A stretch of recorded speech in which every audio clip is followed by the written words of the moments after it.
భారతులో ముచ్చుతుంటిని కానీ ఆ శ్రీరామచంద్రుని ఆజ్ఞదేవి గాక చూసేదా చూసేదా ఎవరు అనుకున్నారు అవరాలు ఇవాళ రాక మొగడంటే ఒక్కనే ఉన్నాడు.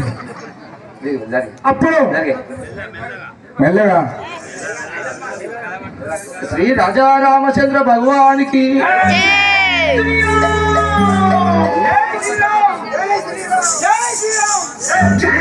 రామచంద్ర భగవానికి అకటకట శ్రీరామచంద్రుని శ్రీరామచంద్రుని యాచనగైకొని వస్తుందిగా అకటకట శ్రీరామచంద్రుని యాచనగైకొని వస్తుందిగా